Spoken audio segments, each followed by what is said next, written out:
Baruchim Habaim. Welcome to story time about Israel with Morah Debrah.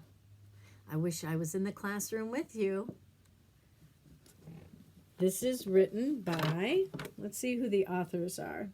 We have Laura Gehl, and illustrations are by Sarah Goodreau. Hare and the Tortoise race across Israel. So let's see what this story is about. Here announces the book, the title, and the authors, and the publisher, Ben.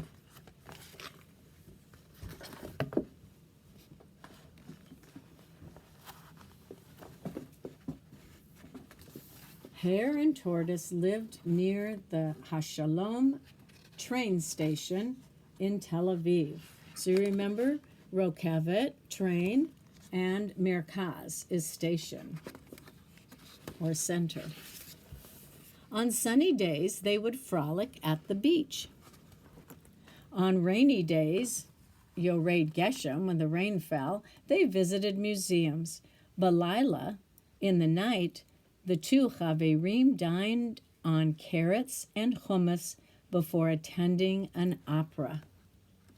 They kept a very busy life, didn't they? Yom Echad, one morning, Hare and Tortoise watched the Rokevet come and go.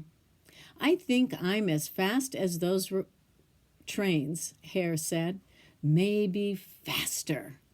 Tortoise giggled. You are maher ma'od. You are very fast, my chaver, my friend. But you are not as fast as a rokevet, a train. Hare did not laugh. Well, I may not be as fast as a train, a rokevet, but I am certainly faster than you, he said to his friend.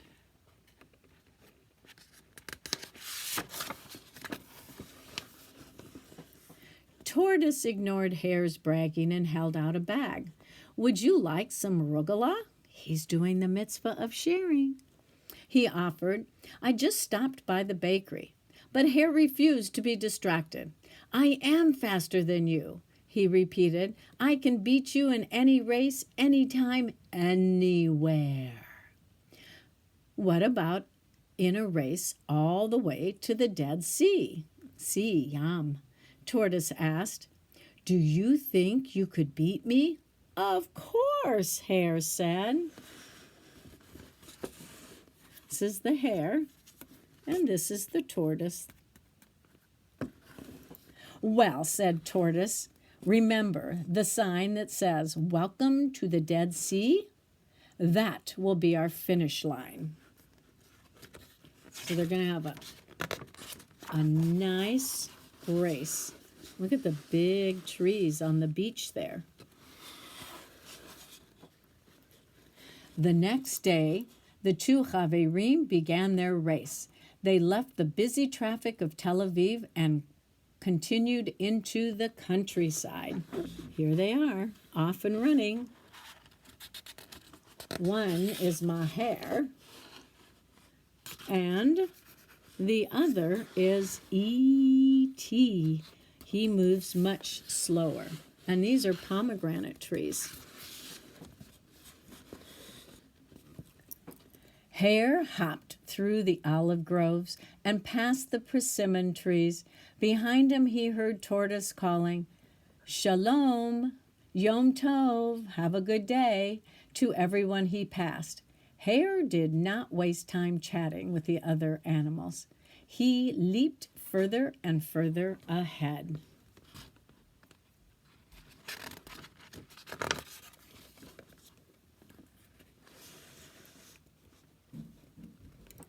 When Hare reached Jerusalem, he stopped at the shuk to buy dried apricots.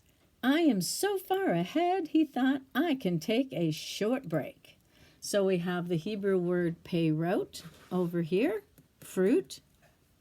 And we have challah right here. And we have Chalava over here. Probably this is Machane Yehuda, a shuk in Jerusalem. Hare even took time to watch a ball game in Independence Park. Then he sat on a sidewalk near a group of street performers. As he listened to the music and admired the dancers, Hare completely forgot about the race. Suddenly, he felt somebody tapping him on his shoulder. It was Tortoise. "Want to share my falafel?" his Haver asked. Hare couldn't believe Tortoise had caught up to him. Quickly he bounded away, not even taking time to say, "No, thank you." And this says Ben Yehuda Street. This area is where there's a lot of shopping. Rahov is street. Ben Yehuda means the son of Yehuda. Look at that. That says Dead Sea that way. Can you see the tortoise? It's in the desert areas where they are.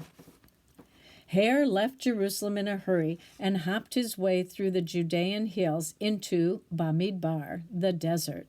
He didn't stop until he reached an oasis. An oasis has water and trees, and it's a much nicer place in the desert. It's like a happy place. Hare sat inside of a tent, enjoying a cup of tea and flaky baklava. "I wish I could ride a gamal the rest of the way to the Dead Sea," Hare admitted to his Bedouin host. So, see the gamalim? Achat shtayim, gamalim. Here are his hosts and tea.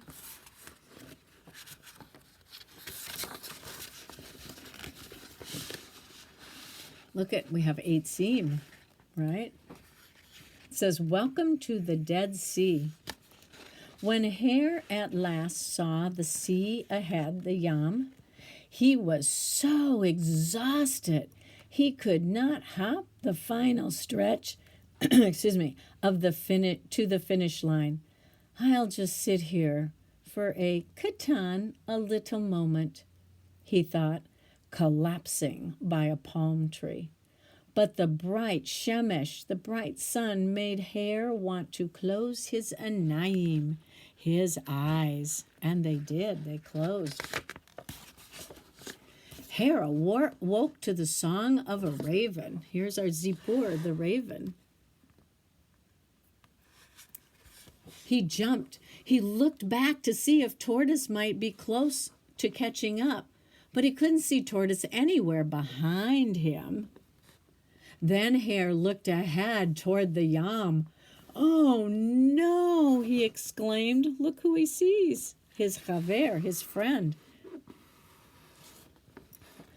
Off in the distance, he saw Tortoise slowly but surely approaching the finish line.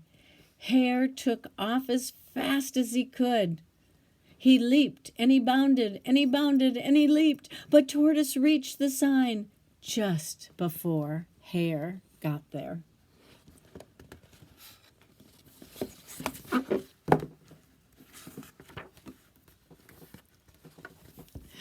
"I lost the race," Hare said sadly. "I guess I was just too sure of myself. And now I'm all hot and sweaty and my muscles ache." Slow and steady might win the race, but I'm hot and sore too, Tortoise said. He pointed toward the Dead Sea, where many other animals floated happily in the salty water just a few yards away. "Race you into the water, B'mayim," Tortoise giggled. Is Tortoise fast? No. And here is how they went. They started at the Mediterranean Sea in Tel Aviv. Here's Tel Aviv in Hebrew letters and in English letters. And they went all the way around Jerusalem and around, maybe they hit Beersheba on their way. And they ended up in the Dead Sea, floating. And that's our story of Hare and Tortoise race across Israel. It's a nice story about slow and steady. I hope that maybe you'll want to come back and listen to the story again. Someday you'll be able to read this book yourself to somebody, which will be a mitzvah. Yom Tov. Have a great day. Yom Sababa. It's nice to see you again.